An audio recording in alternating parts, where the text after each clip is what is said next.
Good afternoon, everybody. I am coming to you with some thoughts on my mind ever since I did my Bible reading this morning. And I know that it's Wednesday afternoon, the 22nd. I'm recording about 12:45. And I normally have been coming to you on Sundays, but just from the reading this morning, I've been thinking about it all morning and wanted to just share some thoughts with you.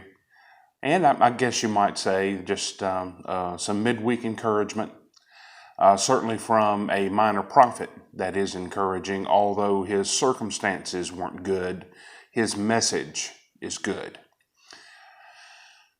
In my Bible reading this morning, I was reading the minor prophet of Habakkuk. Habakkuk is 3 chapters long. It's not that long of a reading, but it is a very powerful reading. And if I might survey just the purpose of Habakkuk really quickly, Habakkuk sees things going on in Judah. And it is so wicked, it is so horrible that he basically has 2 questions in Habakkuk chapter 1. The first of those is, Lord, how long are you going to let this wickedness continue? Your righteousness demands, your justice demands that wickedness be punished. And that's a legitimate question. It's interesting that Habakkuk is never rebuked for asking the questions. And then God says, Habakkuk, I'm going to bring the Chaldeans. They are a fierce, mighty nation, and I'm going to use them to punish Judah. Then at about verse 12 of chapter 1, Habakkuk essentially says, well, now, wait a minute, Lord. Yes, Judah's wickedness needs to be punished, but how can you use a nation more wicked than Judah to punish Judah for their wickedness? And God's answer is essentially to him in the second half of chapter 1, Habakkuk, I'm using Chaldea to punish this wickedness, but just understand that it is according to my plan and to my purpose. And so Habakkuk begins chapter 2 with the statement of, I'm going to stand on the rampart, I'm going to wait and see what God's answer is.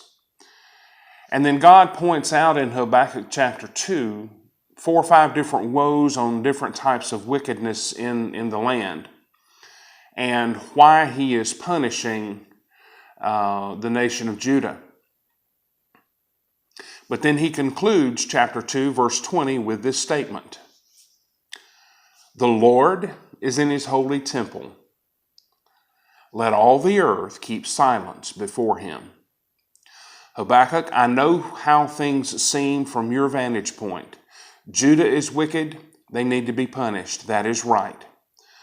I'm going to use the Chaldeans to punish them.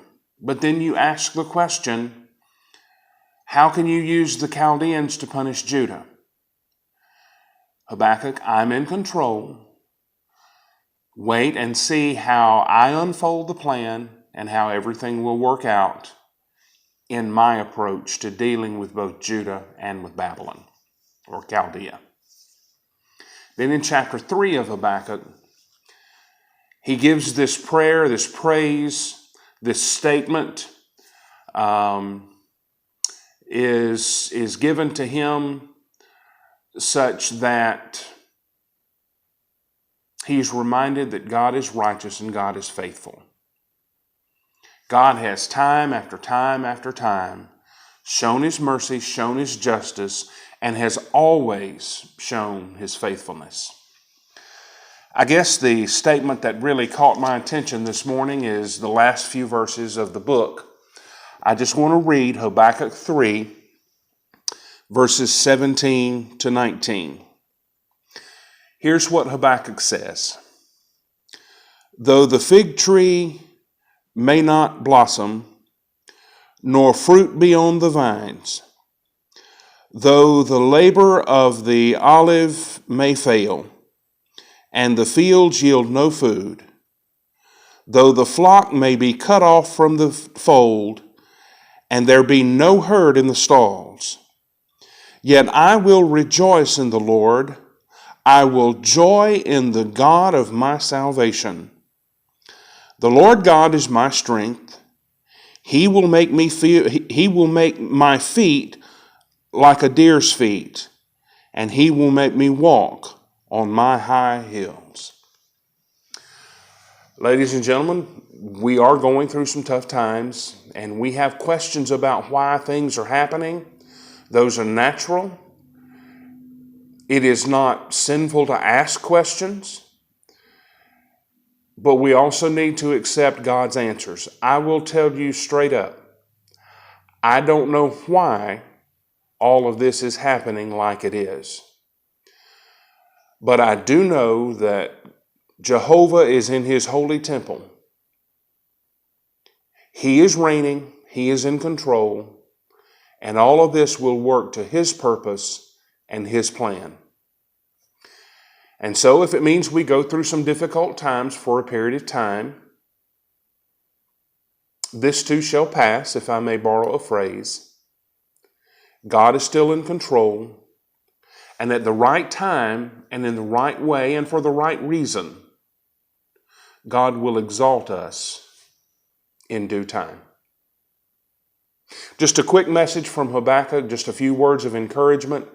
Again, a very fascinating book, very short, very brief to read, but very powerful in its message. And I hope that this brief message has been able to be a source of encouragement to you today. If you benefit from it, share it with somebody else. Subscribe if you wish. Just one disciple using technology to teach the Bible.